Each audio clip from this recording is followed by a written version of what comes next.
The Boarded Window by Ambrose Bierce. In 1830, only a few miles away from what is now the great city of Cincinnati, lay an immense and almost unbroken forest. The whole region was sparsely settled by people of the frontier, restless souls who no sooner had hewn fairly habitable homes out of the wilderness and attained to that degree of prosperity which today we should call indigence, than, impelled by some mysterious impulse of their nature, they abandoned all and pushed farther westward, to encounter new perils and privations in the effort to regain the meager comforts which they had voluntarily renounced. Many of them had already forsaken that region for the remoter settlements, but among those remaining was one who had been of those first arriving. He lived alone in a house of logs surrounded on all sides by the great forest, of whose gloom and silence he seemed a part, for no one had ever known him to smile nor speak a needless word. His simple wants were supplied by the sale or barter of skins of wild animals in the river town, for not a thing did he grow upon the land which, if needful, he might have claimed by right of undisturbed possession. There were evidences of improvement. A few acres of ground immediately about the house had once been cleared of its trees, the decayed stumps of which were half concealed by the new growth that had been suffered to repair the ravage wrought by the axe. Apparently the man's zeal for agriculture had burned with a failing flame, expiring in penitential ashes. The little log house, with its chimney of sticks, its roof of warping clapboards weighted with traversing poles and its chinking of clay, had a single door and, directly opposite, a window. The latter, however, was boarded up. Nobody could remember a time when it was not. And none knew why it was so closed, certainly not because of the occupant's dislike of light and air, for on those rare occasions when a hunter had passed that lonely spot the recluse had commonly been seen sunning himself on his doorstep if heaven had provided sunshine for his need. I fancy there are few persons living today who ever knew the secret of that window, but I am one, as you shall see. The man's name was said to be Moloch. He was apparently 70 years old, actually about 50. Something besides years had had a hand in his aging. His hair and long, full beard were white, his gray, lusterless eyes sunken, his face singularly seamed with wrinkles which appeared to belong to two intersecting systems. In figure he was tall and spare, with a stoop of the shoulders, a burden bearer. I never saw him. These particulars I learned from my grandfather, from whom also I got the man's story when I was a lad. He had known him when living nearby in that early day. One day Moloch was found in his cabin, dead. It was not a time and place for coroners and newspapers, and I suppose it was agreed that he had died from natural causes, or I should have been told, and should remember. I know only that with what was probably a sense of the fitness of things the body was buried near the cabin, alongside the grave of his wife, who had preceded him by so many years that local tradition had retained hardly a hint of her existence. That closes the final chapter of this true story, excepting, indeed, the circumstance that many years afterward, in company with an equally intrepid spirit, I penetrated to the place and ventured near enough to the ruined cabin to throw a stone against it, and ran away to avoid the ghost which every well-informed boy thereabout knew haunted the spot. But there is an earlier chapter, that supplied by my grandfather.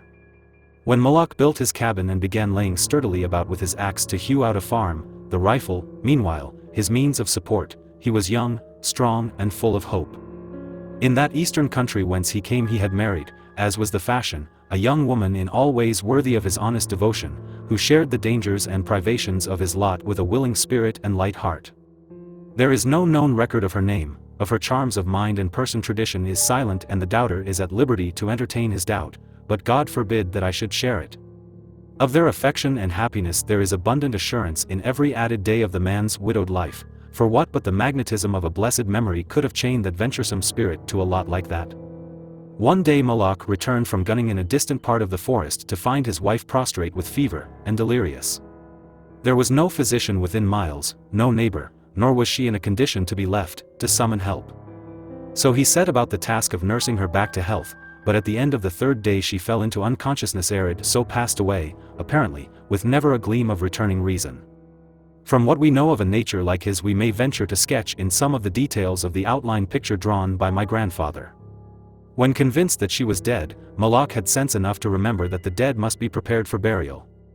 In performance of this sacred duty he blundered now and again, did certain things incorrectly, and others which he did correctly were done over and over.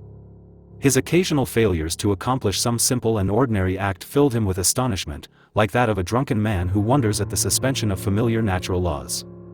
He was surprised, too, that he did not weep, surprised and a little ashamed. Surely it is unkind not to weep for the dead. Tomorrow, he said aloud, I shall have to make the coffin Eerie dig the grave, and then I shall miss her, when she is no longer in sight, but now, she is dead, of course, but it is all right, it must be all right, somehow. Things cannot be so bad as they seem.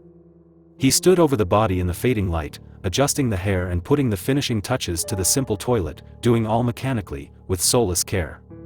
And still through his consciousness ran an undersense of conviction that all was right, that he should have her again as before, and everything explained.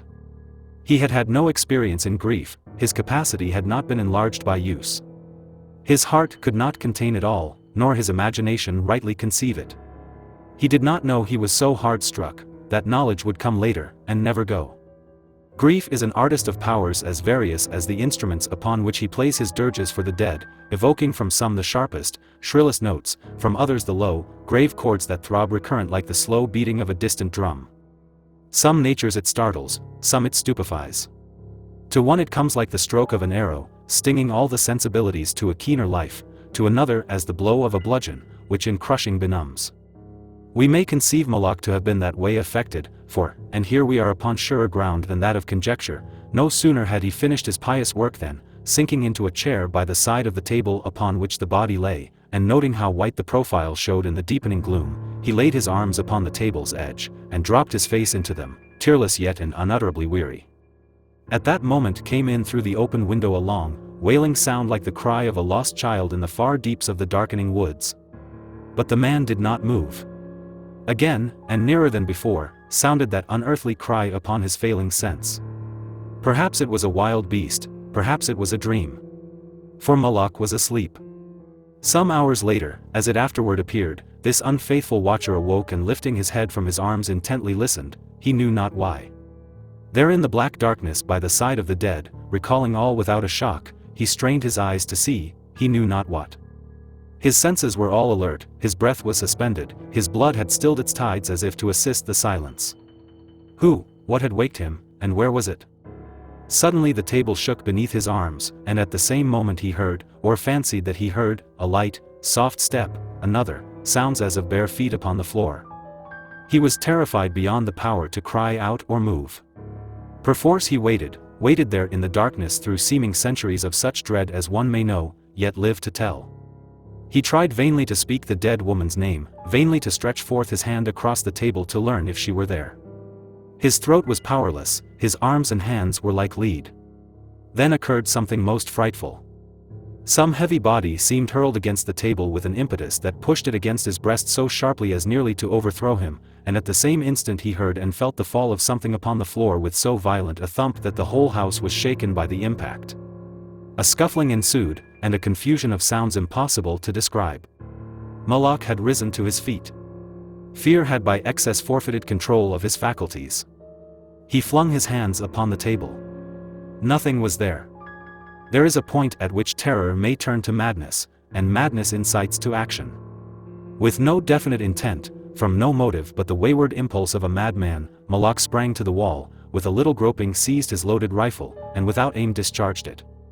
By the flash which lit up the room with a vivid illumination, he saw an enormous panther dragging the dead woman toward the window, its teeth fixed in her throat. Then there were darkness blacker than before, and silence, and when he returned to consciousness the sun was high and the wood vocal with songs of birds.